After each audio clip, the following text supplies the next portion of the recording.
Hello everybody, welcome. Stephen Boylan here for this first intervention, and this is called emotional processing. So what I want to do in this short video is first of all just explain the full module, what the module is all about, and then I want to share with you a practical coping strategy for emotionally processing your emotions and your loss. So what this module is designed to do, when people suffer a bereavement or something traumatic happens to them, a part in the brain which is called the amygdala, and you'll hear me talk a lot about the brain because it's important to understand the brain and how the brain creates the problems, what it does for us sometimes. So when something traumatic happens, a part of the brain called the amygdala is flooded with lots of senses from our eyes, from our ears, from our nose. All our main senses shoots in a load of information because it's really traumatic. So the amygdala thinks, whoa, what's going on? This is something traumatic, this is dangerous. The amygdala acts as our safety defense mechanism within our brain, so it reacts to danger. So it thinks something dangerous is happening, so what it does is it shuts down the rest of the brain, the frontal cortex mainly, and it shuts that down. And therefore, all of the memories, all of everything what happened at that time will be stored in the amygdala. So certain things will then trigger off the amygdala later on, like it could be a song that triggers off the memories. It could be something that happened at the time when you found out, the sight of something, the smell of something. It could be anything. You'll get lots of different things that trigger off your emotions when the amygdala is triggered by that.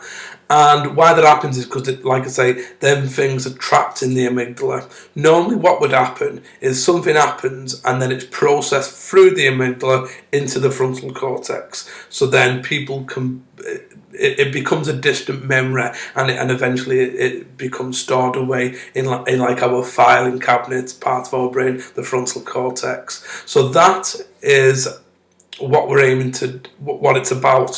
Why we do emotional processing, because once we do these activities, the first activity what I'm going to share with you, which is 30-30, that is why we're doing it, to process from the amygdala into the frontal cortex. So then therefore things become less traumatic and emotional for you the more you process it. So there's lots of different ways that you can emotionally process what's happened, but this is one of them that I'm going to share with you. Inside the actual course, the full course itself, there are around about 6 different ways to emotionally process what's happened. So, and I'm going to be sharing them if you decide you want to get the full course. This one I'm going to share with you for absolutely free today.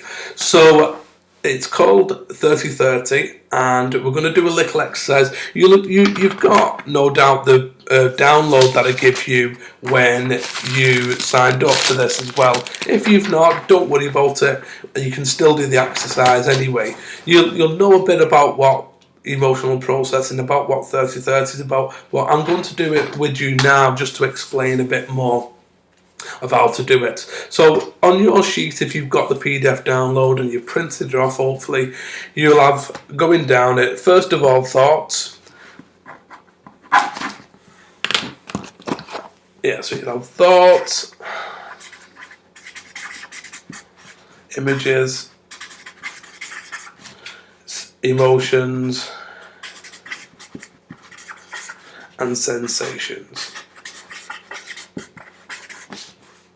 Okay, so you'll have thoughts, images, emotions, sensations. What we do when traumatic things happens as well is we try to not think about this traumatic thing. We try our best not to do that. We try not to go back, but our mind does it anyway.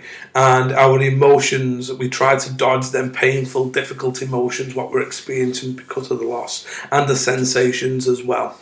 And therefore, because we try to avoid them, what happens then is it continues and maintains. The more we avoid something, the more our emotions will stay there. It sort of like feeds on itself, and I'll explain more about that later on. But we're going to do the exercise now together.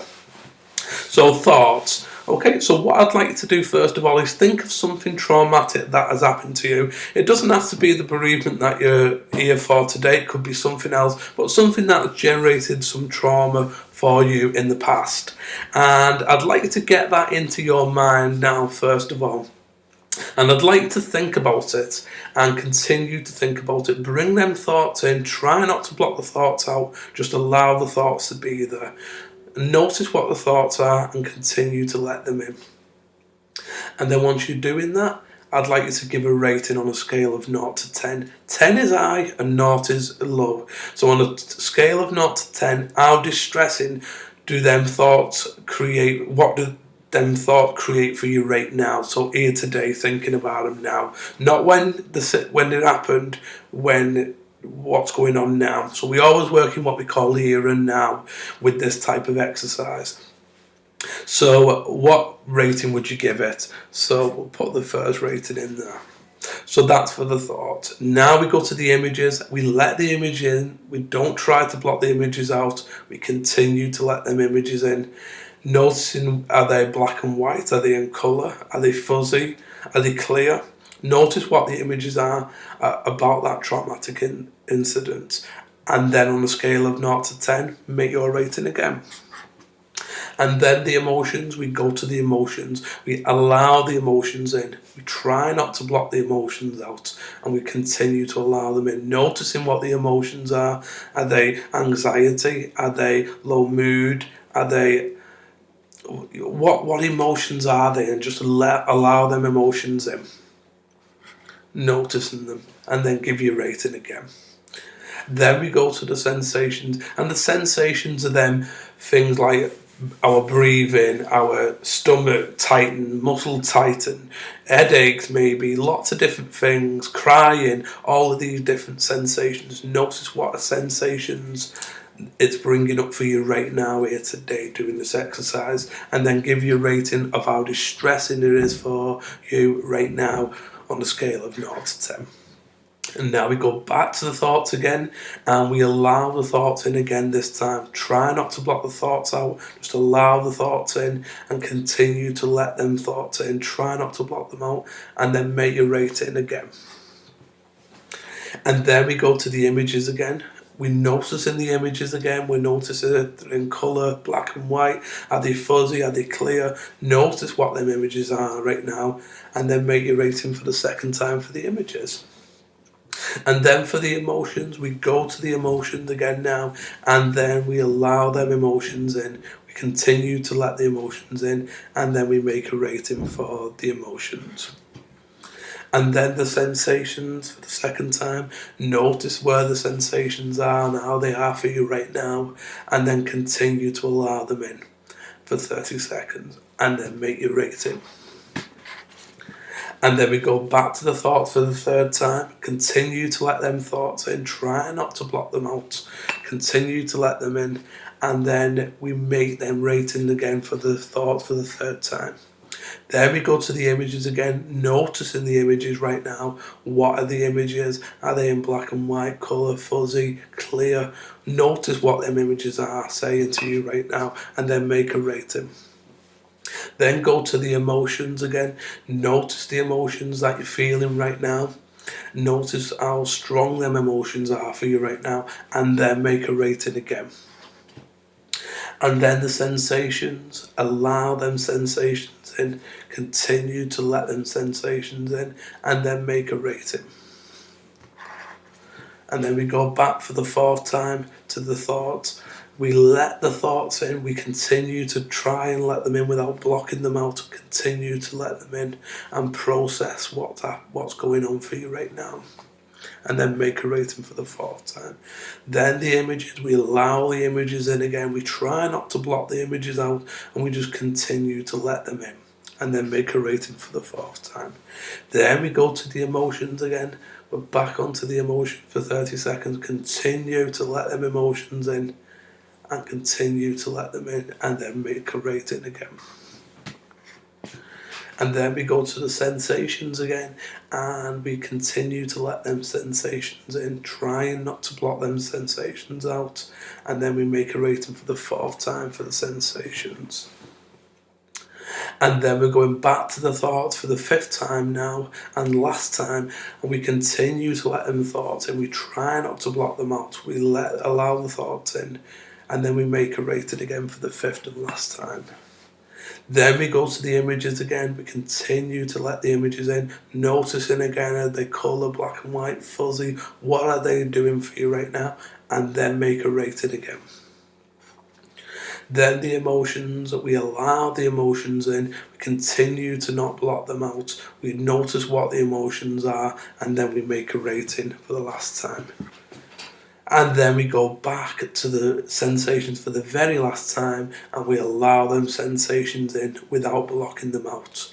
And we continue to do that. And then we make our last rating on the scale of 0 to 10. So that is 30-30. And I imagine people will be experiencing a range of emotions throughout doing each of them exercises. I would encourage you to do this again. Obviously, I've just gone over it to explain how to do it, and I'd like you to try and do this again. I've done it a little bit faster than what I would normally do it, so take your time doing it a little bit, but you're thinking around about 30 seconds for each time you do it, and just keep doing that.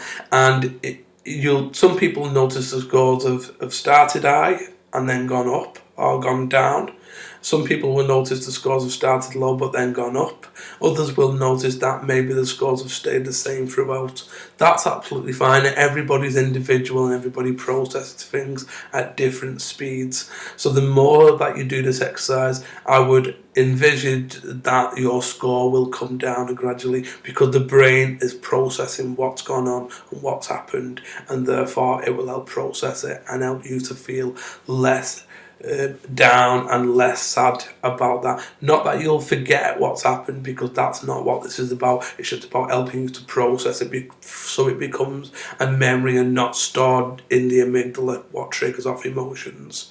Okay, so that is this first part, which is emotional processing 30-30. I hope you've now understand what this is all about, and I hope that you've enjoyed watching this first video, and I look forward to delivering the next one, which is an amazing way of challenging our thoughts, and this is called cognitive restructuring, and I'll be sharing that with you in the next video. So keep checking out your email and spam just to make sure you get all of these videos, and then check back in and watch the next video tomorrow around about the same time, and I'll see you then. So thanks for watching, thank you, and goodbye.